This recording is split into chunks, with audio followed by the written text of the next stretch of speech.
ಬಲಗೈ ಸಮುದಾಯಗಳ ಒಕ್ಕೂಟದಿಂದ ಪರಿಶಿಷ್ಟ ಜಾತಿ ಒಳ ಮೀಸಲಾತಿಯಲ್ಲಿ ಬಲಗೈ ಸಮುದಾಯಕ್ಕೆ ಅನ್ಯಾಯವಾಗುತ್ತಿದೆ ಎಂದು ಆರೋಪಿಸಿ ಒಳ ಮೀಸಲಾತಿ ರೋಸ್ಟರ್ ವಿರುದ್ಧ ಪ್ರತಿಭಟನೆ ನಡೆಸಿದರು. ಪ್ರತಿಭಟನಾಕಾರರು ಜಿಲ್ಲಾಧಿಕಾರಿಗಳ ಕಚೇರಿ ಎದುರು ರಾಜ್ಯ ಸರ್ಕಾರದ ವಿರುದ್ಧ ಘೋಷಣೆ ಕೂಗಿ ಆಕ್ರೋಶ ವ್ಯಕ್ತಪಡಿಸಿದರು. ಬಳಿಕ ಜಿಲ್ಲಾಧಿಕಾರಿಗಳ ಮೂಲಕ ರಾಜ್ಯಪಾಲರಿಗೆ ಹಾಗೂ ರಾಜ್ಯ ಸರ್ಕಾರಕ್ಕೆ ಮನವಿ ಸಲ್ಲಿಸಿದರು.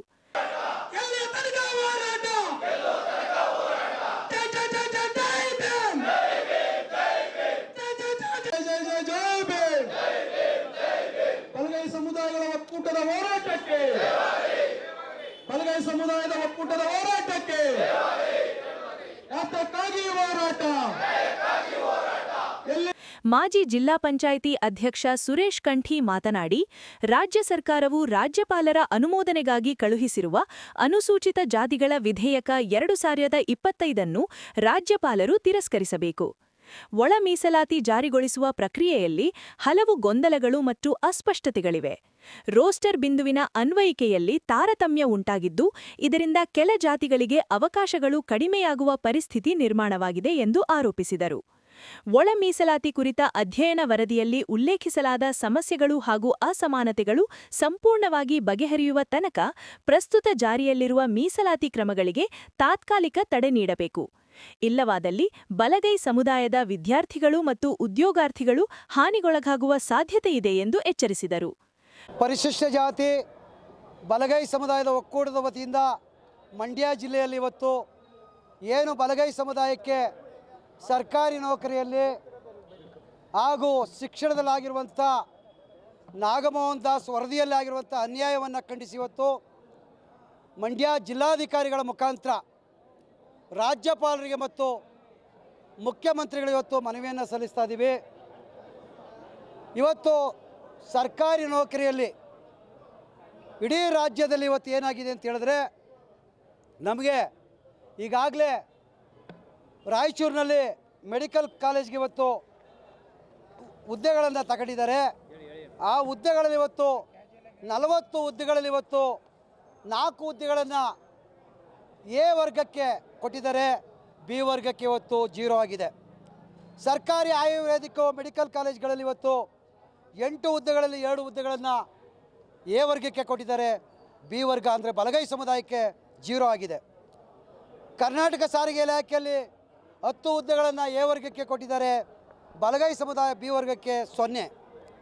ಕೃಷಿ ವಿವಿ ಧಾರವಾಡದಲ್ಲಿ ಇವತ್ತು 10 ಹುದ್ದೆಗಳನ್ನು ಎ ವರ್ಗಕ್ಕೆ ನೀಡಿದ್ದಾರೆ, ಅಂದರೆ ಎಡಗೈ ಸಮುದಾಯದ ಉಪ ಜಾತಿಗಳಿಗೆ ನೀಡಿದ್ದಾರೆ, ಬಲಗೈ ಸಮುದಾಯದ ಬಿ ವರ್ಗಕ್ಕೆ 7 ಕೊಟ್ಟಿದ್ದಾರೆ. ಒಟ್ಟು ಇವತ್ತು 71 ಹುದ್ದೆ ಎ ವರ್ಗಕ್ಕೆ ಸಿಕ್ಕಿದೆ, ಬಿ ವರ್ಗಕ್ಕೆ 21 ಸಿಕ್ಕಿದೆ, ಸಿ ವರ್ಗಕ್ಕೆ 14 ಸಿಕ್ಕಿದೆ. ಬಂಧುಗಳೇ, ಇವತ್ತು ಕರ್ನಾಟಕ ಸರ್ಕಾರದ ಮುಖ್ಯಮಂತ್ರಿಗಳಲ್ಲಿ ಒಂದು ಮನವಿಯನ್ನು ಮಾಡ್ತೀವಿ. ಇವತ್ತು ಬಲಗೈ ಸಮುದಾಯ ಇಡೀ ರಾಜ್ಯದಲ್ಲಿ ಜನಸಂಖ್ಯೆಯಲ್ಲಿ ಅತಿ ಹೆಚ್ಚು ಜನಸಂಖ್ಯೆಯನ್ನು ಹೊಂದಿದೆ.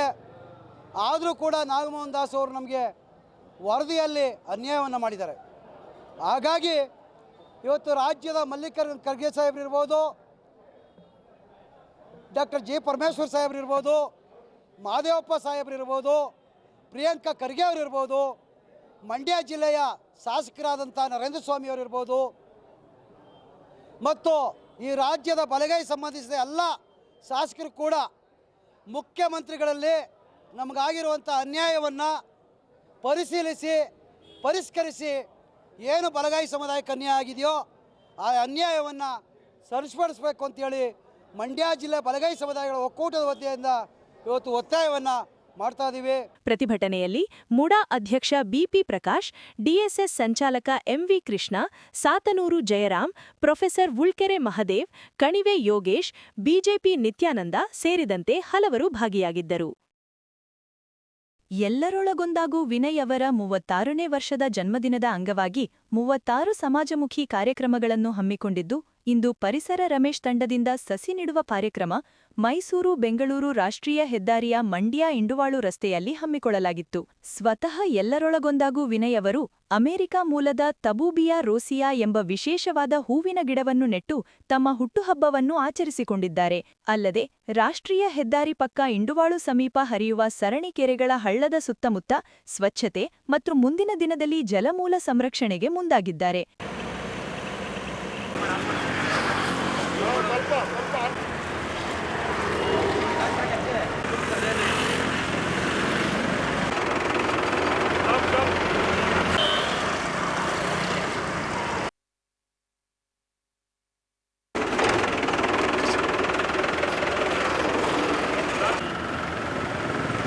ಮೂವತ್ತಾರನೇ ಜನ್ಮದಿನದ ಪ್ರಯುಕ್ತ ನನಗೆ ಭಾಳ ಸಂತೋಷ ಆಗ್ತದೆ ಇವತ್ತು.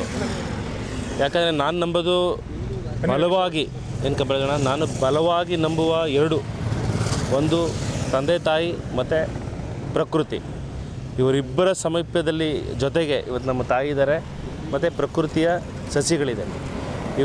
ಎರಡರ ಜೊತೆಗೂಡಿ ನಾನು ಈ ಒಂದು ಕಾರ್ಯಕ್ಕೆ ನಾವೆಲ್ಲ ಸೇರಿ ಮಾಡ್ತಾ ಇರೋದು ನನಗೆ ನಿಜವಾಗ್ಲೂ ಸಂತೃಪ್ತಿ ತಂದಿದೆ. ನಾವೆಲ್ಲರೂ ಒಂದಷ್ಟು ಸಾರ್ಥಕತೆಯ ಬದುಕಿನಂತ ನಾವೆಲ್ಲ ಸಾಗಬೇಕು.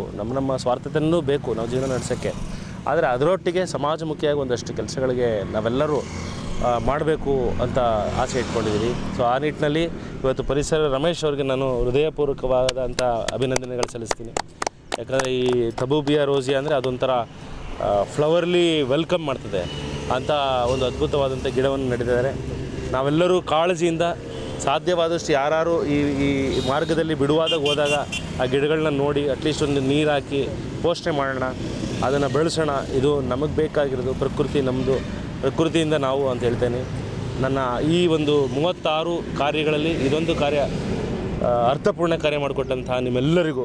ಈ ಸಂದರ್ಭದಲ್ಲಿ ಮಾತನಾಡಿದ ವಿನಯ್ ಸ್ನೇಹ ಬಳಗದ ಕೆಂಪರಾಜು, ಶ್ರೀರಂಗಪಟ್ಟಣ ಕರಿಘಟ್ಟವನ್ನು ಹಸಿರುಘಟ್ಟವನ್ನಾಗಿ ಮಾಡಿರುವ ಪರಿಸರ ರಮೇಶ್ ಅವರು ವಿನಯ್ ಅವರ ಮೇಲಿನ ಪ್ರೀತಿ ಮತ್ತು ಗೌರವದಿಂದ ಇಂದು ವಿಶೇಷವಾದ ಹೂವಿನ ಗಿಡವನ್ನು ಮೈಸೂರು ಬೆಂಗಳೂರು ರಾಷ್ಟ್ರೀಯ ಹೆದ್ದಾರಿಯ ಮಧ್ಯದಲ್ಲಿ ಗಿಡ ನೆಡುವ ಕಾರ್ಯಕ್ರಮವನ್ನು ಹಮ್ಮಿಕೊಂಡಿದ್ದಾರೆ. ಇಂತಹ ಕಾರ್ಯಕ್ರಮಗಳು ನಿರಂತರವಾಗಿ ನಡೆಯಲಿ ಎಂದು ಶುಭ ಹಾರೈಸಿದರು. ಒಂದು ವಿಶೇಷವಾದ ಸಂತೋಷದ ದಿನ ಅಂತ ಅನಿಸ್ತಾ ಇದೆ. ಏಕೆಂತಂದರೆ ನಮ್ಮ ಗೆಳೆಯ ವಿನಯ್ ಕುಮಾರ್ ಅವರು ಎಲ್ಲರೊಳಗೊಂದಾಗು ಮಂಕುತಿಮ್ಮ ಅನ್ನುವಂಥ ಒಂದು ಟ್ರಸ್ಟ್ನ ಮೂಲಕ ಎಲ್ಲರೊಳಗೊಂದಾಗುವಂಥ ಒಂದು ಮನಸ್ಥಿತಿಯನ್ನು ಬೆಳೆಸುವಂಥ ವಿಚಾರವಂತನಾಗಿ ತನ್ನ ಜನ್ಮದಿನವನ್ನು ಸಾರ್ಥಕವಾಗಿ ಮಾಡುವಂಥ ನಿಟ್ಟಲ್ಲಿ ಹಲವಾರು ಅವರ ಗೆಳೆಯರೇ ಸೇರಿ ಹಲವಾರು ವಿಶೇಷವಾದಂಥ ಕಾರ್ಯಕ್ರಮಗಳನ್ನು ಇವತ್ತು ಮಾಡ್ತಾಯಿದ್ದಾರೆ. ಆ ಒಂದು ಸಾರ್ಥಕ ದಿನಗಳು ನಮಗೆ ಸ್ಮರಣೀಯ ದಿನಗಳಾಗಬೇಕು. ಅದರಲ್ಲೂ ಜಲಮೂಲ ಮತ್ತು ಪರಿಸರವನ್ನು ರಕ್ಷಿಸದೆ ಹೋಗ್ಬಿಟ್ರೆ ನಮ್ಗೆ ಯಾರಿಗೂ ಉಳಿಗಾಲ ಇಲ್ಲ ಅನ್ನೋದು ನಮಗೆ ಗೊತ್ತಿದೆ. ಆದರೂ ಕೂಡ ನಾವು ಪ್ರಜ್ಞಾಪೂರ್ವಕವಾಗಿ ಎಲ್ಲ ಹಾಳು ಮಾಡ್ತಾಯಿದ್ದೀವಿ. ಇವತ್ತಿನ ಈ ಸಂದರ್ಭದಲ್ಲಿ ಎರಡು ಕೆಲಸವನ್ನು ಇಲ್ಲಿ ಮಾಡ್ತಾಯಿದ್ದೀವಿ. ಒಂದು, ಈ ಏನು ಗಂಗನಹಳ್ಳ ಅಂತ ಇದೇನು ನಾವು ನೋಡ್ತಾ ಇದ್ದೀವಿ, ಈ ಗಂಗನಹಳ್ಳ ಅಂತ ಇದು ಸರಣಿ ಕೆರೆಗಳ ಒಂದು ಹಳ್ಳ. ಮುಂದೆ ಹೆಬ್ಬಾಳ ಸೇರಿ ದೊಡ್ಡ ಒಂದು ಶಿಂಷಾ ನದಿಗೆ ತಲುಪುತ್ತೆ. ಈ ಹಳ್ಳದಲ್ಲಿ ಎಲ್ಲ ಗಲೀಜನ್ನು ತಂದು ಸುರಿತಾ ಇದ್ದಾರೆ. ಆದರೆ ಇವತ್ತೆಲ್ಲ ನಮ್ಮ ಸ್ನೇಹಿತರೆಲ್ಲ ಸೇರಿ ವಿನಯ್ ಅವರ ಹುಟ್ಟುಹಬ್ಬದ ಪ್ರಯುಕ್ತ ಇದನ್ನು ಶುಚಿಗೊಳಿಸಿ ಕಾರ್ಯಕ್ರಮವನ್ನು ಮಾಡಿದ್ದೀವಿ. ಈ ಒಂದು ಶುಚಿತ್ವವನ್ನು ಕಾಪಾಡ್ಕೊಳ್ಳೋದು ನಮ್ಮೆಲ್ಲರ ಹೊಣೆಯಾಗಿದೆ. ಜಲಮೂಲ ಸಂರಕ್ಷಣೆ ಮಾಡಬೇಕು. ಅದರ ಜೊತೆಗೆ ನಮ್ಮ ಪರಿಸರವನ್ನು ಕಾಪಾಡಬೇಕು ಅನ್ನುವಂಥ ನಿಟ್ಟಲ್ಲಿ ನಮ್ಮ ಪರಿಸರ ರಮೇಶ್ ಅವರು ಕರಿಘಟ್ಟವನ್ನು ಹಸಿರುಘಟ್ಟವನ್ನಾಗಿ ಮಾಡಿದಂಥ ಪರಿಸರ ಸ್ನೇಹಿ ರಮೇಶ್ ಅವರು ವಿನಯ್ ಅವರ ಮೇಲಿನ ಒಂದು ಪ್ರೀತಿ ಗೌರವದಿಂದ ಇವತ್ತು ವಿಶೇಷವಾದಂಥ ಹೂವಿನ ಗಿಡಗಳನ್ನು ನಮ್ಮ ಹೆದ್ದಾರಿಯ ಮಧ್ಯದಲ್ಲಿ ನೆಡುವಂಥ ತಬೂಬಿಯಾ ರೋಸಿಯಾ ಅಂತ ತಬೂಬಿಯಾ ರೋಸಿಯಾ ಅನ್ನುವಂಥ ವಿಶೇಷವಾದಂಥ ಹೂವಿನ ಗಿಡಗಳದು. ಆ ಹೂವಿನ ಗಿಡಗಳು ಇವತ್ತು ತಂದು ಮಂಡ್ಯಕ್ಕೆ ಏನು ಒಂದು ಸ್ವಾಗತ ಮಾಡುವಂಥ ಎಂಟ್ರಿ ಪಾಯಿಂಟ್ಗೆ ಈ ಎಂಟ್ರಿ ಪಾಯಿಂಟಿಂದ ಇದನ್ನು ಪ್ರಾರಂಭ ಮಾಡಿದ್ದಾರೆ. ಇದೆರಡೂ ಕಾರ್ಯಕ್ರಮಗಳು ಕೂಡ ಒಂದು ಅಭೂತಪೂರ್ವ ಕಾರ್ಯಕ್ರಮಗಳು. ಇಂಥ ಕಾರ್ಯಕ್ರಮಗಳು ನಿರಂತರವಾಗಿ ಮಾಡೋದ್ರಿಂದ ಮಾತ್ರ ಒಂದು ಮಂಡ್ಯ ಹಸಿರು ಮಂಡ್ಯವಾಗಿ ಉಳಿಲಿಕ್ಕೆ ಸಾಧ್ಯ ಇದೆ. ಮುಂದೆ ಎಲ್ಲರೂ ಕೂಡ ಇಂಥ ಕಾರ್ಯಕ್ರಮಗಳಲ್ಲಿ ಕೈ ಜೋಡಿಸಬೇಕು. ಇದರ ಮೂಲಕ ಅವರವರ ಹುಟ್ಟುಹಬ್ಬಗಳನ್ನು, ಜನ್ಮದಿನವನ್ನು, ಪರಿಸರವನ್ನು ಪೂಜೆ ಮಾಡೋದ್ರ ಮೂಲಕ ಮಾಡಿದ್ರೆ ಎಲ್ರಿಗೂ ಒಂದು ಪರಿಸರ ರಕ್ಷಿತ ಅನ್ನುವಂಥ ಅರ್ಥ ಒಂದು ಎಲ್ಲರಿಗೂ ಕೂಡ ಅನುವಾಗುತ್ತದೆ, ಎಲ್ಲರನ್ನೂ ಕಾಪಾಡುತ್ತೆ, ಕಾಪಾಡುವಂಥ ಕೆಲಸ ಮಾಡುವ ಅಂಥೇಳಿ ನಾನು ಮತ್ತೊಮ್ಮೆ ವಿನಯ್ ಅವರಿಗೆ ಜನ್ಮದಿನದ ಶುಭಾಶಯಗಳನ್ನು ಹೇಳ್ತಾ ಪರಿಸರ ರಮೇಶ್ ಮಾತನಾಡಿ, ವಿನಯ್ ಅವರು ತಮ್ಮ 36ನೇ ವರ್ಷದ ಹುಟ್ಟುಹಬ್ಬವನ್ನು ವಿಶಿಷ್ಟವಾಗಿ ಮಾದರಿಯಾಗಿ ಆಚರಿಸಿಕೊಳ್ಳುತ್ತಿದ್ದಾರೆ. ಪ್ರಸ್ತುತ ದಿನದಲ್ಲಿ ಜಾಗತಿಕ ತಾಪಮಾನ ಹೆಚ್ಚಾಗಿದ್ದು, ಪ್ರಪಂಚದ ಬೇರೆ ಬೇರೆ ದೇಶಗಳಿಗೆ ಹೋಲಿಸಿಕೊಂಡು ನೋಡಿದರೆ ತಲವಾರು ಮರಗಳ ಸಂಖ್ಯೆ 650ರಿಂದ 850ರವರೆಗೆ ಇದೆ. ಆದರೆ 140 ಕೋಟಿ ಜನಸಂಖ್ಯೆ ಇರುವ ನಮ್ಮ ಭಾರತ ದೇಶದಲ್ಲಿ ಕೇವಲ 26ರಿಂದ 28 ಮರಗಳ ತಲವಾರು ಇದೆ ಎಂಬ ಸಮೀಕ್ಷೆ ಇದೆ. ಇಂತಹ ಒಂದು ಸಂದರ್ಭದಲ್ಲಿ ಗಿಡಗಳನ್ನು ನೆಟ್ಟು ಸಕ್ಕರೆ ನಾಡು ಮಂಡ್ಯಕ್ಕೆ ಸ್ವಾಗತ ಕೋರುವ ರೀತಿಯಲ್ಲಿ ವಿಶೇಷವಾದ ಗಿಡವನ್ನು ನೆಡುವ ಮೂಲಕ ಹುಟ್ಟುಹಬ್ಬವನ್ನು ಸಾರ್ಥಗೊಳಿಸಿಕೊಳ್ಳುತ್ತಿದ್ದಾರೆ ಎಂದರು. ಎಲ್ಲರೊಳಗೊಂದಾಗು ಮಂಕುತಿಮ್ಮ ಟ್ರಸ್ಟ್ನ ನಮ್ಮ ಆತ್ಮೀಯ ಗೆಳೆಯರಾದಂತಹ ವಿನಯರವರು 36ನೇ ವರ್ಷದ ಜನ್ಮದಿನವನ್ನು ವಿಶಿಷ್ಟವಾಗಿ ನಮ್ಮ ಮಂಡ್ಯದಲ್ಲಿ ಮಾದರಿಯಾಗಿ ಆಚರಣೆ ಮಾಡ್ಕೋತಾ ಇದ್ದಾರೆ. ಹೇಗೆ ಅಂತ ಹೇಳಿದ್ರೆ, ಪ್ರಸ್ತುತ ದಿನಗಳಲ್ಲಿ ಜಾಗತಿಕ ತಾಪಮಾನ ಹೆಚ್ಚಾಗಿ ನಾವು ಪ್ರಪಂಚದ ಬೇರೆ ಬೇರೆ ದೇಶಗಳಿಗೆ ಹೋಲಿಸ್ಕೊಂಡಾಗ ತಲಾವಾರು ಮರಗಳ ಸಂಖ್ಯೆ 600ರಿಂದ 850ರವರೆಗಿದೆ. ದುರಂತ ಅಂದರೆ 140 ಕೋಟಿ ಜನಸಂಖ್ಯೆ ಇರೋ ಭಾರತದಲ್ಲಿ ಕೇವಲ 26ರಿಂದ 28 ಮರಗಳ ಒಂದು ತಲಾವಾರು ಇದೆ ಅಂತ ಸಮೀಕ್ಷೆ ಬಂದಿದೆ. ಇಂಥ ಒಂದು ದುಸ್ಥಿತಿಯ ಸಂದರ್ಭದಲ್ಲಿ ಗಿಡ ಮರಗಳನ್ನು ನೆಟ್ಟು, ಅಂದರೆ ಅದರಲ್ಲೂ ವಿಶೇಷವಾದ ಟಬೂಬಿಯಾ ರೋಸಿಯಾ ಅನ್ನುವಂತಹ ಒಂದು ವಿಶೇಷವಾದ ಗಿಡ, ಅದು ಡಿಸೆಂಬರ್ನಿಂದ ಮಾರ್ಚ್ವರೆಗೆ ಹೂವಿನಿಂದ ಕಂಗೊಳಿಸುತ್ತೆ. ಒಂದು 10ರಿಂದ 15 ಅಡಿ ಎತ್ತರ ಬೆಳೆಯುತ್ತೆ. ಅಂತಹ ಒಂದು ಟಬೂಬಿಯಾ ರೋಸಿಯಾ ಹೂಗಳ ಗಿಡಗಳನ್ನು ಸಕ್ಕರೆಯ ನಾಡು ಮಂಡ್ಯಕ್ಕೆ ಬರುವಂಥ ಜನಗಳಿಗೆ ಸ್ವಾಗತ ಕೋರುವ ರೀತಿಯಲ್ಲಿ ಅವರು ಡಿವೈಡರ್ಗಳ ಮಧ್ಯ ನೆಟ್ಟು ನಮ್ಮ ಮಂಡ್ಯ ನಗರದ ಅಂದವನ್ನು ಹೆಚ್ಚಿಸಲಿಕ್ಕೆ ಆ ಹುಟ್ಟುಹಬ್ಬವನ್ನು ಸಾರ್ಥಕಗೊಳಿಸ್ಕೊತಾ ಇದ್ದಾರೆ. ನಿಜಕ್ಕೂ ಹೆಮ್ಮೆಯ ವಿಚಾರ. ಇಂಥ ಹಲವಾರು ಕಾರ್ಯಕ್ರಮಗಳನ್ನು ಅವರು ಈಗಾಗಲೇ ಹಾಕ್ಕೊಂಡಿದ್ದಾರೆ.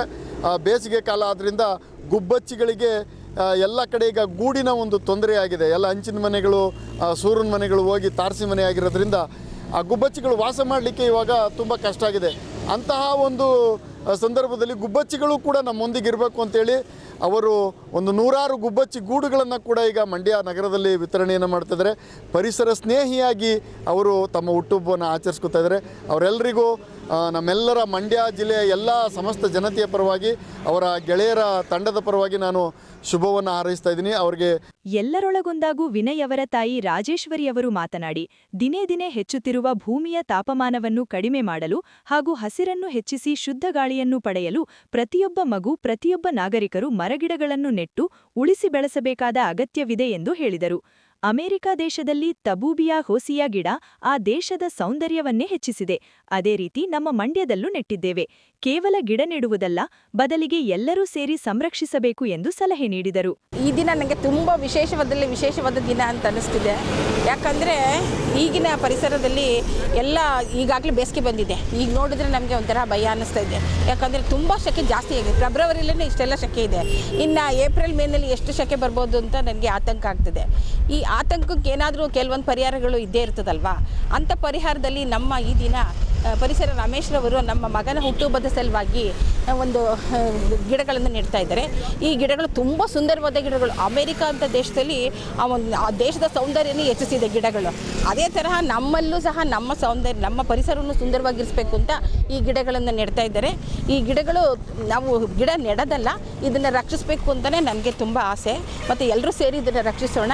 ನನ್ನ ಮಗನ ಹುಟ್ಟಿದ ಹಬ್ಬಕ್ಕೆ ಈ ಒಂದು ಮಹತ್ ಕಾರ್ಯವನ್ನು ಮಾಡುತ್ತಿರುವುದು ನನಗೂ ತುಂಬ ಸಂತೋಷ ತಂದಿದೆ.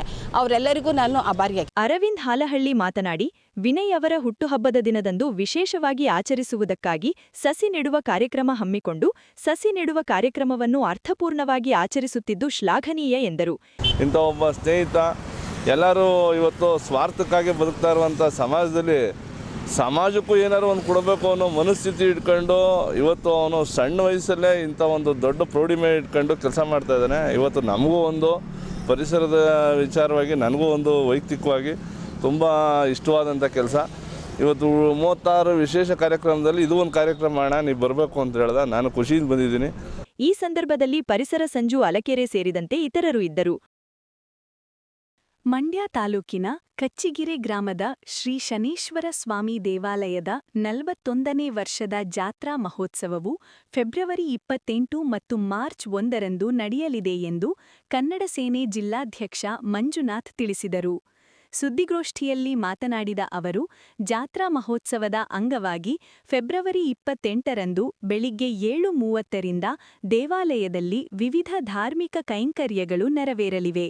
ಮಧ್ಯಾಹ್ನ 12 ಗಂಟೆಗೆ ಮಹಾಮಂಗಳಾರತಿ, ತೀರ್ಥಪ್ರಸಾದ ವಿನಿಯೋಗ, ಮಧ್ಯಾಹ್ನ 2ರಿಂದ 5 ಗಂಟೆವರೆಗೆ ತಲೆಮುಡಿ ಸೇವೆ ನಡೆಯಲಿದೆ ಎಂದು ಮಾಹಿತಿ ನೀಡಿದರು. ರಾಸಪುತ್ರ ಪ್ರಸನ್ನವರು ಕೂಡ ಪ್ರಧಾನ ಅರ್ಚಕರಾಗಿ ನಿರಂತರವಾದ ಸೇವೆಗಳನ್ನು ಮಾಡ್ಕೊಂಡು ಬರ್ತಿದ್ದಾರೆ. ಶಿವರಾತ್ರಿಯಾದ 15 ದಿನಕ್ಕೆ ಪ್ರತಿ ವರ್ಷ ಜಾತ್ರಾ ಮಹೋತ್ಸವವನ್ನು ಮಾಡ್ತಾರೆ. ಈ ವರ್ಷ 28ನೇ ತಾರೀಕು ಶನಿವಾರ ಮಂಡ್ಯದ ಕಚ್ಚಿಗೆರೆ ಗ್ರಾಮದಲ್ಲಿ ಪೂಜೆ ಪ್ರಾರಂಭ ಆಗ್ತಿದೆ. 1ನೇ ತಾರೀಕುವರೆಗೂ ಕೂಡ, ಭಾನುವಾರದವರೆಗೂ ಕೂಡ ಭಾಳ ವಿಶೇಷವಾಗಿ ನಡೀತಿದೆ. ಆ ಒಂದು ಜಾತ್ರಾ ಮಹೋತ್ಸವ ಸುಮಾರು 10,000ಕ್ಕೆ ಹೆಚ್ಚು ಜನ ಬರ್ತಾರೆ. ಆ ದಿನ ಬೆಳಿಗ್ಗೆ ಕರಿಯಣ್ಣ ಕೆಂಚಣ್ಣ ದೇವರುಗಳ ಮಡಿ ಸೇವೆ ಇರ್ತದೆ, ಹೋಮಗಳು ಇರುತ್ತೆ ಮತ್ತು ಶ್ರೀಕಾಂತ್ ತಂಡದ ಬಾಪೂಜಿಯವರ ನೇತೃತ್ವದಲ್ಲಿ ಸುಗಮ ಸಂಗೀತ ಕಾರ್ಯಕ್ರಮ ಕೂಡ ಇರುತ್ತೆ. ಅದರ ಜೊತೆಗೆ ಸಂಜೆ ಹೊತ್ತಿಗೆ ನಮ್ಮ ಜಿ ಕನ್ನಡ ಖ್ಯಾತಿಯ ಗುರುರಾಜ್ ಅವರ ಜ್ಞಾನ ಗುರುರಾಜ್ ಅವರಿಂದ ಭಕ್ತಿಗೀತೆಗಳು ಇರುತ್ತೆ. ಅದರ ಜೊತೆಗೆ ನಮ್ಮ ಮಿಮಿಕ್ರಿ ಗೋಪಿ ಅವರಿಂದ ಹಾಸ್ಯ ಕಾರ್ಯಕ್ರಮ ಇರುತ್ತೆ. ಅಂದು ವಿಶೇಷವಾಗಿ ದೇವರಿಗೆ ಶಾಸ್ತ್ರೀಯ ಸಂಗೀತದ ಕುರಿತು ಭಗವಂತನಲ್ಲಿ ಪ್ರಾರ್ಥನೆ ಮಾಡುವಂಥದ್ದು ಕೂಡ ಇರುತ್ತೆ. ಅದರ ಜೊತೆಗೆ ವಿಶೇಷವಾದಂಥ ಅಲಂಕಾರದೊಂದಿಗೆ ಈ ಜಾತ್ರಾ ಮಹೋತ್ಸವ ಪ್ರಾರಂಭ ಆಗ್ತದೆ. ಆ ಜಾತ್ರಾ ಮಹೋತ್ಸವ ಉದ್ಘಾಟನೆಗೆ ಅಂಗವಾಗಿ ರಂಗೋಲಿ ಸ್ಪರ್ಧೆಗಳು ಕೂಡ ಇಟ್ಕೊಂಡಿದ್ದಾರೆ ಮತ್ತು ಹಲವಾರು ಕ್ರೀಡೆಗಳನ್ನು ಹಮ್ಮಿಕೊಂಡು ಬಹುಮಾನ ವಿತರಣೆ ಮತ್ತು ಜಾತ್ರಾ ಮಹೋತ್ಸವದ ಉದ್ಘಾಟನೆಯನ್ನು ಮಂಡ್ಯ ವಿಧಾನಸಭಾ ಕ್ಷೇತ್ರದ ಶಾಸಕರಾದಂಥ ರವಿಕುಮಾರ್ ಗಣಿಗ ಅವರು ಮತ್ತು ಕನ್ನಡ ಅಭಿವೃದ್ಧಿ ಮಹಿಳಾ ಅಭಿವೃದ್ಧಿ ನಿಗಮದ ಅಧ್ಯಕ್ಷ ಆಗಿರುವಂಥ ಮಹಿಳಾ ಆಯೋಗದ ಅಧ್ಯಕ್ಷರಾಗಿರುವಂಥ ಶ್ರೀಮತಿ ನಾಗಲಕ್ಷ್ಮಿ ಚೌಧರಿ ಅವರು ಬರ್ತಿದ್ದಾರೆ. ಅದರ ಜೊತೆಗೆ ಮಂಡ್ಯ ಜಿಲ್ಲೆ ಹಲವಾರು ಪ್ರಮುಖ ಪಕ್ಷದ ನಾಯಕರುಗಳು ಮತ್ತು ವಿವಿಧ ಕ್ಷೇತ್ರದಲ್ಲಿ ಗಣನೀಯ ಸೇವೆ ಮಾಡಿದಂಥ ಸಾತ್ನೂರು ಕಿರುಚಿತ್ರ ನಿರ್ದೇಶಕ ಕಿರಣ್ ರಾಜ್ ಅವರಿಗೆ, ಜೊತೆಗೆ ನಮ್ಮ ಏನು ಆರ್ಮಿ 18 ವರ್ಷ ಆರ್ಮಿ ಕೆಲಸವನ್ನು ಮುಗಿಸಿ ಸೈನಿಕ ಕೆಲಸವನ್ನು ಮುಗಿಸಿ ಬಂದಂಥ ಇಟ್ನಳ್ಳಿ ಕೊಪ್ಪಳು ಯೋಗೇಶ್ ಅವರಿಗೆ ಮತ್ತು ಇಬ್ಬರಿಗೆ ವಿಶೇಷವಾಗಿ ಅಭಿನಂದನಾ ಸಮಾರಂಭ ಇರುತ್ತೆ. ಈ ಒಂದು ಕಾರ್ಯಕ್ರಮಕ್ಕೆ ತಾವೆಲ್ಲರೂ ಜಿಲ್ಲೆಯ ಜನ ಭಾಗವಹಿಸಬೇಕು. ಹಿಂದೇನೂ ವರ್ಷ ಭಾಳ ಅದ್ಧೂರಿಯಾದ ಕಾರ್ಯಕ್ರಮ ಇತ್ತು. ಈ ವರ್ಷವೂ ಕೂಡ ಭಾಳ ಅರ್ಥಗರ್ಭಿತವಾದಂಥ ಕಾರ್ಯಕ್ರಮ ಜಾತ್ರಾ ಮಹೋತ್ಸವ. ಅಂದು ರಾತ್ರಿಯೇ ಸುಮಾರು 5,000ಕ್ಕೂ ಹೆಚ್ಚು ಜನರಿಗೆ ಅನ್ನ ವಿತರಣೆ ಮಾಡುವಂಥದ್ದು, ಪ್ರಸಾದ ವಿನಿಯೋಗ ಮಾಡುವಂಥದ್ದು ಕೂಡ ಇರುತ್ತೆ. ಹಾಗಾಗಿ ಮಂಡ್ಯ ಜಿಲ್ಲೆಯ ಜನ ಭಕ್ತಿಪೂರ್ವಕವಾಗಿ ಬಂದು ಶನೇಶ್ವರ ದೇವರ ಕೃಪೆಗೆ ಪಾತ್ರರಾಗಬೇಕು ಅಂಥೇಳಿ ನಾವು ಆಡಳಿತ ಮಂಡಳಿ ಮತ್ತು ಶನೇಶ್ವರ ದೇವರ ಭಕ್ತ ಮಂಡಳಿಯಿಂದ ವಿನಂತಿಪೂರ್ವಕವಾಗಿ ನಾನು ಮಂಡ್ಯ ಜಿಲ್ಲೆಯ ಜನತೆಗೆ ಮತ್ತು ಎಲ್ಲ ಮಾಧ್ಯಮ ಮಿತ್ರರಿಗೆ, ಸ್ನೇಹಿತರಿಗೆ, ಬಂಧುಗಳಿಗೆ ನಾವು ಪ್ರೀತಿಪೂರ್ವಕ ಗೋಷ್ಠಿಯಲ್ಲಿ ದೇವಾಲಯದ ಪ್ರಧಾನ ಅರ್ಚಕ ಪ್ರಸನ್ನ, ಮಹಾಂತಪ್ಪ, ಕಿರಣ್ ರಾಜ್, ನಿತಿನ್, ಶಿವು ಇದ್ದರು. ಕ್ರಿಮಿನಲ್ ಪ್ರಕರಣದ ಆರೋಪಿ ಎಚ್ಎಂ ಪ್ರಸನ್ನ ಅವರಿಗೆ ಸಹಕಾರ ನೀಡಿ ಪರಿಶಿಷ್ಟ ಜಾತಿ ಫಲಾನುಭವಿ ಕುಟುಂಬದ ವಿರುದ್ಧ ಅಧಿಕಾರ ದುರ್ಬಳಕೆ ಮಾಡಿ ತೊಂದರೆ ನೀಡುತ್ತಿರುವ ಹನಕೆರೆ ಗ್ರಾಮ ಪಂಚಾಯಿತಿ ಪಿಡಿಒ ಎಸ್ ಭಾಗ್ಯ ಹಾಗೂ ಕಾರ್ಯದರ್ಶಿ ಎಎಲ್ ಉಮೇಶ್ ಅವರನ್ನು ಸೇವೆಯಿಂದ ಅಮಾನತು ಮಾಡುವಂತೆ ಡಾ ಬಿಆರ್ ಅಂಬೇಡ್ಕರ್ ಸ್ವಾಭಿಮಾನ ಜಾಗೃತಿ ಅಭಿಯಾನ ಸಮಿತಿಯ ರಾಜ್ಯಾಧ್ಯಕ್ಷ ಸಿಎಂ ಕೃಷ್ಣ ಒತ್ತಾಯಿಸಿದರು. ಸುದ್ದಿಗೋಷ್ಠಿಯಲ್ಲಿ ಮಾತನಾಡಿದ ಅವರು, ಗ್ರಾಮದ ಶಾಲಿನಿ ಎಚ್ಜಿ ಗಂಗರಾಜು ಅವರು ರಾಜೀವ್ ಗಾಂಧಿ ವಸತಿ ಯೋಜನೆಯಡಿ ಸರಕಾರದಿಂದ ನೀಡಿರುವ ಖಾಲಿ ನಿವೇಶನದಲ್ಲಿ ಕಟ್ಟಡ ಕಾಮಗಾರಿ ಆರಂಭಿಸಿದ್ದು, ಗ್ರಾಮದ ಎಚ್ಎಂ ಪ್ರಸನ್ನ ವೈಯಕ್ತಿಕ ದ್ವೇಷ ಮತ್ತು ಅಸೂಯೆ ಕಾರಣದಿಂದ ಈ ಅಧಿಕಾರಿಗಳಿಗೆ ಇಲ್ಲಸಲ್ಲದ ಕಾರಣ ನೀಡಿ ಅನಗತ್ಯವಾಗಿ ಕಟ್ಟಡ ನಿರ್ಮಾಣಕ್ಕೆ ತೊಂದರೆಯುಂಟು ಮಾಡಿ ಕಿರುಕುಳ ನೀಡುತ್ತಿದ್ದಾರೆ ಎಂದು ಆರೋಪಿಸಿದರು. ಈ ಹಿಂದೆ ಶಾಲಿನಿ ಅವರ ಪತಿ ಎಚ್ಜಿ ಗಂಗರಾಜು ಅವರು ಪ್ರಸನ್ನ ವಿರುದ್ಧ ಪರಿಶಿಷ್ಟರ ದೇವಾಲಯ ಪ್ರವೇಶ ಸಂಬಂಧ ನಡೆದ ಅಸ್ಪೃಶ್ಯತೆ ಆಚರಣೆಯ ವಿಚಾರವಾಗಿ ಪ್ರಮುಖ ಸಾಕ್ಷಿದಾರರಾಗಿದ್ದಾರೆ. ಅವರು ಸಾಕ್ಷಿ ಹೇಳಿಕೆಯಿಂದ ಹಿಂದೆ ಸರಿಯಲೆಂಬ ಕಾರಣಕ್ಕೆ ಅನಗತ್ಯವಾಗೂ ದೌರ್ಜನ್ಯ ಎಸಗಲಾಗುತ್ತಿದೆ ಎಂದು ದೂರಿದರು. ಆರೋಪಿ ಎಚ್ಎಂ ಪ್ರಸನ್ನ ಸೇರಿದಂತೆ ಇತರರು ದುರುದ್ದೇಶದಿಂದ ಸಾರ್ವಜನಿಕ ತಕರಾರು ಅರ್ಜಿ ಹೆಸರಿನಲ್ಲಿ ನೀಡುತ್ತಿರುವ ಅನಗತ್ಯ ಕಿರುಕುಳಕ್ಕೆ ಅಧಿಕಾರಿಗಳು ಬೆಂಬಲ ನೀಡುವ ಸಂಬಂಧ ಜಿಲ್ಲಾ ಪಂಚಾಯಿತಿ ಸಿಇಒ ಕೆಆರ್ ನಂದಿನಿಯವರ ಗಮನಕ್ಕೆ ತರಲಾಗಿದೆ. ಅವರ ಸೂಚನೆ ಮೇರೆಗೆ ಕಟ್ಟಡ ನಿರ್ಮಾಣಕ್ಕೆ ನೀಡುತ್ತಿರುವ ಕಿರುಕುಳ ಸದ್ಯಕ್ಕೆ ಕಡಿಮೆಯಾಗಿದೆ. ಭವಿಷ್ಯದಲ್ಲಿ ಇದು ಮುಂದುವರಿಯುವ ಸಾಧ್ಯತೆಯಿದ್ದು ಅಧಿಕಾರಿಗಳನ್ನು ಅಮಾನತು ಮಾಡಲು ಜಿಲ್ಲಾಧಿಕಾರಿ ಹಾಗೂ ಜಿಪಂ ಸಿಇಒ ಮುಂದಾಗುವಂತೆ ಒತ್ತಾಯಿಸಿದರು. ತಾಲೂಕು ಅನಕೆರೆ ಗ್ರಾಮ ಪಂಚಾಯಿತಿ PDO ಎಸ್ ಭಾಗ್ಯ ಮತ್ತು ಸೆಕ್ರೆಟ್ರಿ ಉಮೇಶ್ ಅವ್ರನ್ನ ಕರ್ತವ್ಯ ನಿರ್ಲಕ್ಷ್ಯತನ ಮತ್ತು ಕರ್ತವ್ಯ ಲೋಪ ಅಧಿಕಾರ ದುರ್ಬಳಕೆ ಮಾಡಿಕೊಂಡಿರೋ ಅಪರಾಧದ ಅಡಿಯಲ್ಲಿ ಅವ್ರನ್ನ ಸೇವೆಯಿಂದ ಅಮಾನತುಗೊಳಿಸಬೇಕು ಅಂತ ಹೇಳ್ಬಿಟ್ಟು ಜಿಲ್ಲಾಡಳಿತಕ್ಕೆ ಒತ್ತಾಯ ಮಾಡ್ತಾ ಇರ್ತಕ್ಕಂಥ ವಿಷಯದ ಕುರಿತು ವಿಷಯ ಏನಂತಂದರೆ 2019-20 ಅನಕೆರೆ ಗ್ರಾಮ ಪಂಚಾಯಿತಿ ಮತ್ತು ಹಲಸಗೆರೆ ಗ್ರಾಮ ಪಂಚಾಯಿತಿ ವ್ಯಾಪ್ತಿಯಲ್ಲಿರ್ತಕ್ಕಂತಹ ನಿವೇಶನ ರಹಿತರಿಗೆ ಒಂದು ರಾಜೀವ್ ಗಾಂಧಿ ವಸತಿ ಯೋಜನೆ ಅಡಿಯಲ್ಲಿ ಇಂದಿರಾ ಆವಾಸ್ ಯೋಜನೆ ಅಡಿಯಲ್ಲಿ 26 ಜನಕ್ಕೆ ಒಂದು ಲೇಔಟ್ ಫಾರ್ಮ್ ಮಾಡಿ ಅದನ್ನು ಅಕ್ವಿಜೇಷನ್ ಮಾಡಿ ನಿವೇಶನ ರಹಿತರಿಗೆ 26 ಜನಕ್ಕೆ ನಿವೇಶನ ಹಂಚಿಕೆ ಮಾಡಿರ್ತಾರೆ. ಆ ನಿವೇಶನಕ್ಕೆ ಹಂಚಿಕೆ ಮಾಡಿರೋದ್ರಲ್ಲಿ ಇಂದಿನ ಪತ್ರಿಕಾಗೋಷ್ಠಿಯ ಬೆನಿಫಿಷಿಯರಿ ಯಾರಿದ್ದಾರೆ MP Shalini wife of Gangaraj ಅವರು ಸಹ ಒಬ್ಬರು ಬೆನಿಫಿಷಿಯರ್ ಅದರಲ್ಲಿ. ಸೊ ಅವರಿಗೆ ಆ ಪ್ರಕರಣದ ಅದಕ್ಕೆ ಏನು ಸಂಬಂಧ ಅಂದರೆ ಈಗ ಕಳೆದ 2024 ಅಕ್ಟೋಬರಲ್ಲಿ ಅನಕೆರೆ ಗ್ರಾಮದಲ್ಲಿ ದೇವಸ್ಥಾನ ಪ್ರಕರಣಕ್ಕೆ ಸಂಬಂಧಪಟ್ಟಂತೆ ಪ್ರವೇಶ ಪ್ರಕರಣಕ್ಕೆ ಸಂಬಂಧಪಟ್ಟಂತೆ ಒಂದು ದೊಡ್ಡ ಗಲಾಟೆ ಆಗಿತ್ತು. ಶೆಡ್ಯೂಲ್ಡ್ ಕ್ಯಾಸ್ಟ್ ಅವ್ರನ್ನ ಪ್ರವೇಶ ಮಾಡ್ತಾ ಇರಲಿಲ್ಲ ಅಂತ ಹೇಳ್ಬಿಟ್ಟು ಸೊ ಅದಕ್ಕೆ ಕಾನೂನಾತ್ಮಕವಾಗಿ ಜಿಲ್ಲಾಡಳಿತ ಕ್ರಮ ವಹಿಸಿ ಮತ್ತು ಎಲ್ಲ ಗ್ರಾಮದ SC ಮುಖಂಡರುಗಳ ನೇತೃತ್ವದಲ್ಲಿ ಗಂಗರಾಜ್ ಅವರು ಸಹ ಅದನ್ನ ಲೀಡ್ ಮಾಡಿದರು. ಅದನ್ನು ಮನಸ್ಸಲ್ಲಿ ಇಟ್ಕೊಂಡು ಆ ಪ್ರಕರಣದಲ್ಲಿ ಆಲ್ರೆಡಿ 0464/2024 ಪ್ರಕರಣ ದಾಖಲಾಗಿ ಅದು ಸೆಷನ್ ಕೋರ್ಟಲ್ಲಿ ನಡೀತಾ ಇದೆ. ಆ ಪ್ರಕರಣದ ಎರಡನೇ ಆರೋಪಿ HM ಪ್ರಸನ್ನ ಅನ್ನೋರು ಅದನ್ನು ದೇವಸ್ಥಾನದ ಪ್ರಕರಣ ಗಮನದಲ್ಲಿ ಇಟ್ಕೊಂಡು ಈ ವಸತಿ ಯೋಜನೆ ಏನಿದೆ ಈ ನಿವೇಶನಕ್ಕೆ ಇವರು ಮನೆ ಕೆಲಸ ಶುರು ಮಾಡಿದ್ದಾರೆ. ಕೆಲಸ ಶುರು ಮಾಡಿದ ಸಂದರ್ಭದಲ್ಲಿ ಸಾರ್ವಜನಿಕವಾಗಿ ತಕರಾರು ಅರ್ಜಿಗಳನ್ನ ಬೇರೆಯವ್ರ ಕೈಲಿ PDO ಕೊಡಿಸೋಂಥದ್ದು, ಅವರು ಸ್ಪಾಟ್ ಇನ್ಸ್ಪೆಕ್ಷನ್ ಮಾಡೋಂಥದ್ದು, ಅಲ್ಲಿ ಇಲ್ಲ ನೀವು ಒತ್ತುವರಿ ಆಗಿದೆ ಸಾರ್ವಜನಿಕರು ಪತ್ರ ಕೊಟ್ಟಿದ್ದಾರೆ ಹಂಗಾಗಿ ಕೆಲಸ ನಿಲ್ಲಿಸಬೇಕು ಅಂತ ಹೇಳ್ಬಿಟ್ಟು ಕಳೆದ 2 ತಿಂಗಳಿಂದ ಶುರು ಮಾಡೋದು ನಿಲ್ಲಿಸೋದು ಆ ಥರ ಆಯಿತು. ಮತ್ತು ಅದಕ್ಕೆ ಸಂಬಂಧಪಟ್ಟಂತೆ ಈಗಾಗಲೇ ನಮ್ಮ ಸಮಿತಿ ವತಿಯಿಂದ CEO ಅವರಿಗೆ, DC ಅವರಿಗೆ, AWE ಅವರಿಗೆ, EO ಅವರಿಗೆ ಎಲ್ಲರಿಗೂ ನಾವು ಪತ್ರ ಗೋಷ್ಠಿಯಲ್ಲಿ HG ಗಂಗರಾಜು, ಪಾಪಣ್ಣ, ಲೋಕೇಶ್ ಇದ್ದರು. ಎಲ್ಲರಿಗೊಂದಾಗು ಮಂಕುತಿಮ್ಮ ಟ್ರಸ್ಟ್ನ ಅಧ್ಯಕ್ಷ ಎಂ ವಿನಯ್ ಕುಮಾರ್ ಅವರ 36ನೇ ಹುಟ್ಟುಹಬ್ಬದ ಅಂಗವಾಗಿ ಸಮಾಜದ ಒಳಿತಿಗಾಗಿ 36ಕ್ಕೂ ಹೆಚ್ಚು ರೀತಿಯ ಸೇವಾ ಕಾರ್ಯಗಳ ಮೂಲಕ ವಿಶೇಷವಾಗಿ ಆಚರಿಸಲಾಗುತ್ತಿದೆ ಎಂದು ಎಲ್ಲರಿಗೊಂದಾಗು ವಿನಯ್ ಸ್ನೇಹ ಬಳಗದ ಸಂಚಾಲಕ ಅರವಿಂದ್ ಪ್ರಭು ತಿಳಿಸಿದರು. ಸುದ್ದಿಗೋಷ್ಠಿಯಲ್ಲಿ ಮಾತನಾಡಿದ ಅವರು 10 ವರ್ಷಗಳಿಂದ 100 ಸಾಮಾಜಿಕ ಕಾರ್ಯಗಳನ್ನು ತಮ್ಮ ಟ್ರಸ್ಟ್ನ ಮೂಲಕ ಮಾಡುತ್ತಾ ಬಂದಿರುವ ವಿನಯ್ ಕುಮಾರ್ ಅಪಾರ ಸ್ನೇಹ ಬಳಗವನ್ನು ಹೊಂದಿದ್ದಾರೆ.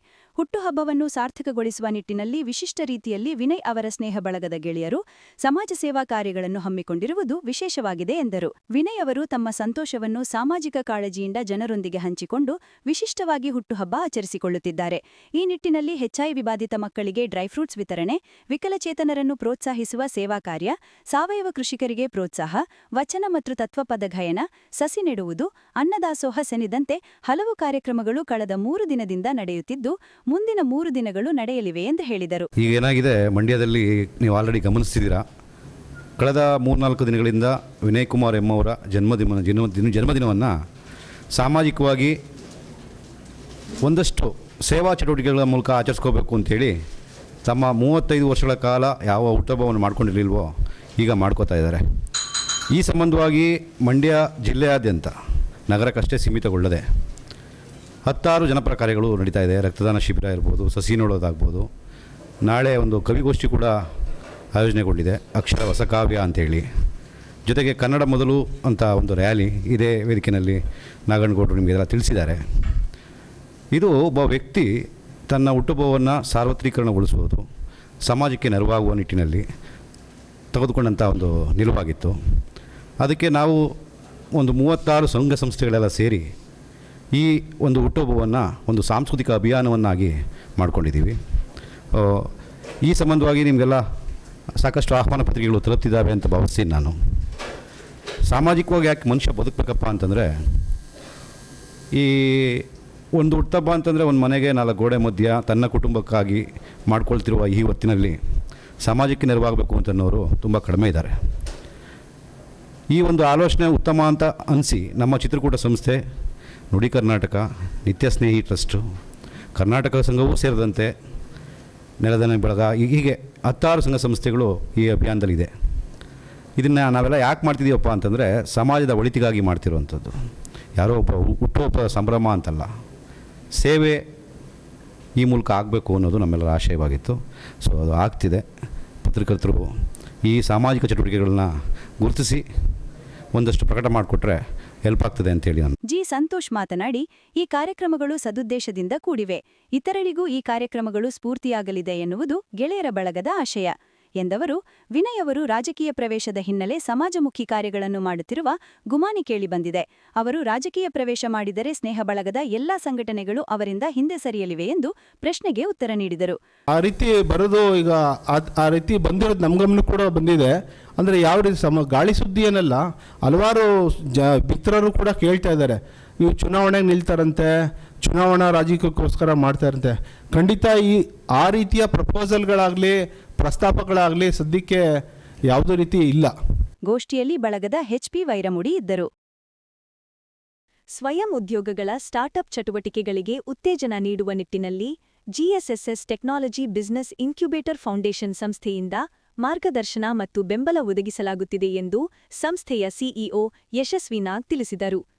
ಸುದ್ದಿಗೋಷ್ಠಿಯಲ್ಲಿ ಮಾತನಾಡಿದ ಅವರು, ಭಾರತ ಸರ್ಕಾರದ ವಿಜ್ಞಾನ ಮತ್ತು ತಂತ್ರಜ್ಞಾನ ಇಲಾಖೆಯ ನಿಧಿ ಐಟಿಬಿಐ ಯೋಜನೆಯಡಿ ಸಂಸ್ಥೆ ಕಾರ್ಯನಿರ್ವಹಿಸುತ್ತಿದ್ದು, ಮೈಸೂರು ಹಾಗೂ ಸುತ್ತಮುತ್ತಲ ಪ್ರದೇಶದಲ್ಲಿ ತಂತ್ರಜ್ಞಾನ ಆಧಾರಿತ ಸ್ಟಾರ್ಟ್ಅಪ್ಗಳಿಗೆ ನೆರವಾಗುತ್ತಿದೆ ಎಂದರು.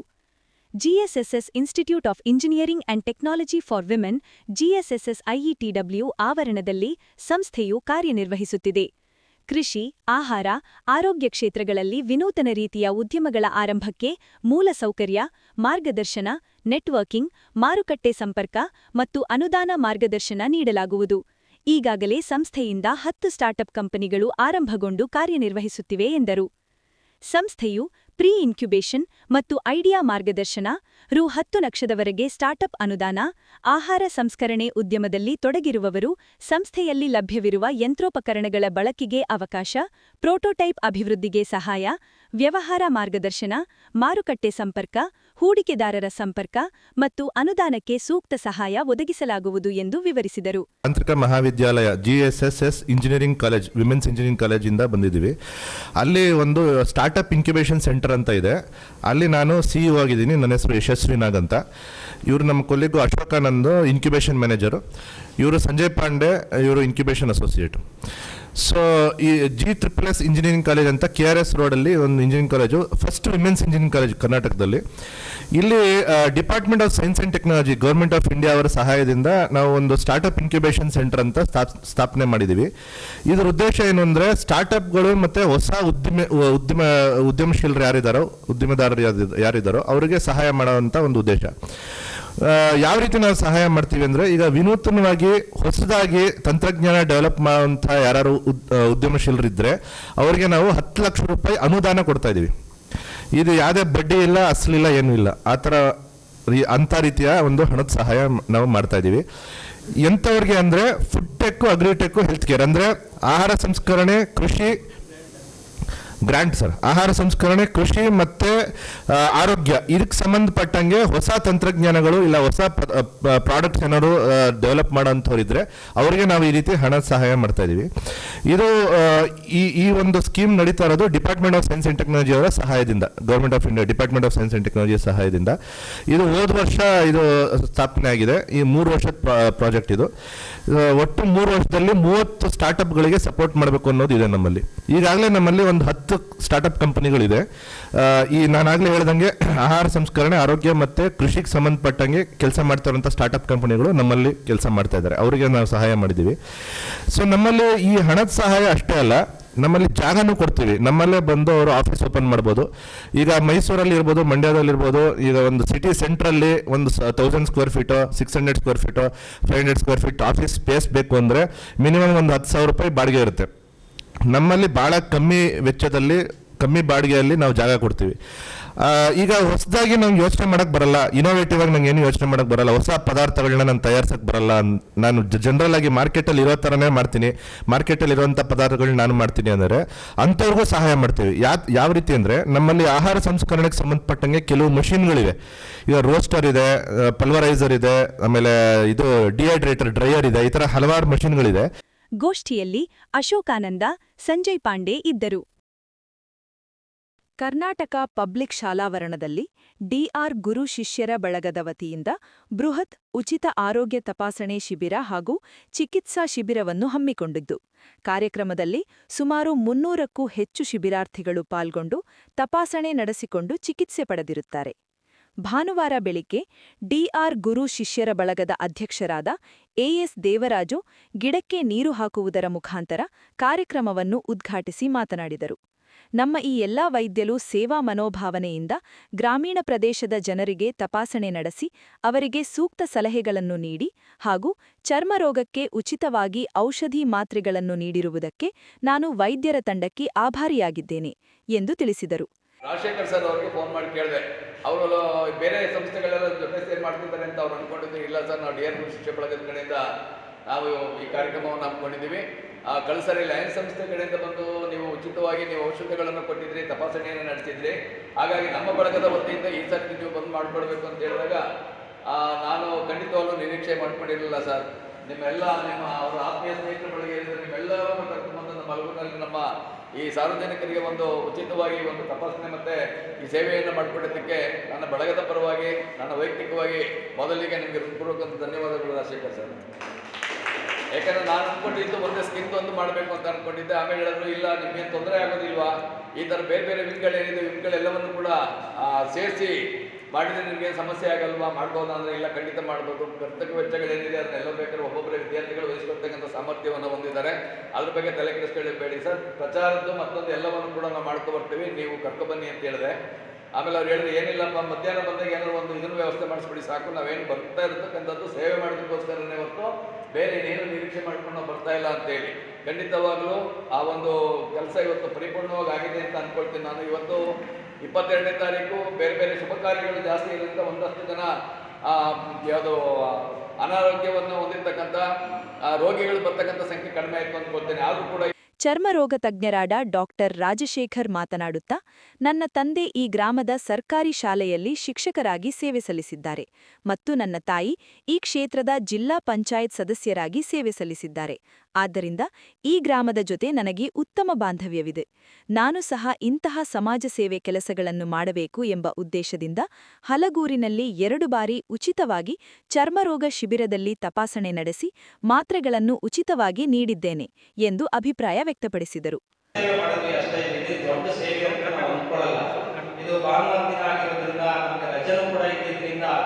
ನಾವು ಈ ರಜನ ಉಪಯೋಗಿಸಿಕೊಂಡು ಈ ಸಣ್ಣ ಹಳ್ಳಿ, ಈಗ ಹಲ್ಗೂರು ಹೋಬಳಿ ಅನ್ನೋದು ಮಂಡ್ಯ ಜಿಲ್ಲೆಯಲ್ಲಿ ಕಟ್ಟ ಕಡೆಯಲ್ಲಿ ಇರುವಂತ ಹಳ್ಳಿ ಇದು. ಇಲ್ಲಿ ಬಂದು ಚಿಕಿತ್ಸೆ ಕೊಡ್ತಾ ಇರೋದ್ರಿಂದ ನಾವು ಬಹಳ ಖುಷಿ ಆಗ್ತಾ ಇದೆ. ಇದು 2 ವಿಚಾರಕ್ಕೆ ನಾನು ಈ ಹಲ್ಗೂರು ಹೋಬಳಿ, ಹಲ್ಗೂರು ಅಂದ್ರೆ ನನಗೆ 2 ವಿಚಾರಕ್ಕೆ ನನಗೆ ಬಹಳ ಆತ್ಮೀಯತೆ ಆಗುತ್ತೆ. ಒಂದು, ನಮ್ಮ ತಾಯಿ ಈ ಕ್ಷೇತ್ರಕ್ಕೆ ಜಿಲ್ಲಾ ಪಂಚಾಯತ್ ಮೆಂಬರ್ ಆಗಿದ್ರು 2001ನೇ ಇಸ್ವಿಯಿಂದ 2006ನೇ ಇಸ್ವಿವರೆಗೆ. 1980-82 ಆ ರೇಂಜಲ್ಲಿ ನಮ್ಮ ತಂದೆ ಇದೇ ಹಳೆ ಸ್ಕೂಲ್ನಲ್ಲೇ ಟೀಚರ್ ಆಗಿದ್ರು. ಹಂಗಾಗಿ ಆ 2 ವಿಚಾರಗಳಲ್ಲಿ ನಮಗೆ ಹಲ್ಗೂರು ಅಂದ್ರೆ ಏನೋ ಒಂಥರ ಹೆಮ್ಮೆ, ಏನೋ ಒಂದು ಅಳಿಲ್ ಸೇವೆ ನಾನು ಮಾಡಬೇಕು ಅನ್ನೋದು ಒಂದು ಉದ್ದೇಶ ನಂದು. ಹಾಗಾಗಿ ನಾವು ಇನ್ನೂ ಬರ್ತಾನೆ ಇರ್ತೀವಿ. 6 ತಿಂಗಳಿಗೊಂದ್ಸಲ ಇನ್ನೂ ಬೃಹತ್ ಶಿಬಿರನ ಮಾಡ್ತೀವಿ. ಇದು ಸಣ್ಣದಷ್ಟೇ, ಇದು ಇನ್ನೂ ದೊಡ್ಡದಾಗಿ ಮಾಡೋಣ. ನಾವು ನಮ್ಮ ಕೈಲಾದಷ್ಟು ನಾವು ಮಾಡ್ತೀವಿ. ಈಗ ಗುರು ಶಿಷ್ಯರ ಬಳಗ ಮತ್ತು ಇನ್ನೇನು ಬೇರೆ ಬೇರೆ ಯಾವ ಬಳಗಗಳಿದ್ದಾವೆ ಹಲ್ಗೂರು ಹೋಬಳಿಯಲ್ಲಿ ಎಲ್ಲರೂ ಸೇರ್ಕೊಂಡು ಒಂದೊಂದು ಸಣ್ಣ ಸೇವೆ ಮಾಡೋಣ ಅಂತ ಇಲ್ಲಿಂದ ನಾನು ಒಂದು. ಕಾರ್ಯಕ್ರಮದಲ್ಲಿ doctor ML Rajashekhar, doctor BA Dhanraj, YM Chandrashekhar, Srinath, S Prashanth, Kaushik, Srikantamurthy ಸೇರಿದಂತೆ ಡಿಆರ್ ಗುರು ಶಿಷ್ಯರ ಬಳಗ ಅಧ್ಯಕ್ಷರಾದ ಎಎಸ್ ದೇವರಾಜು ಮತ್ತು ಸದಸ್ಯರಾದ Rajeshwari, Basavarajaswamy, Krishna GS, Siddhalinga, Praveena C, Madegowda DL, Nandakumari ಭಾಗವಹಿಸಿದ್ದರು.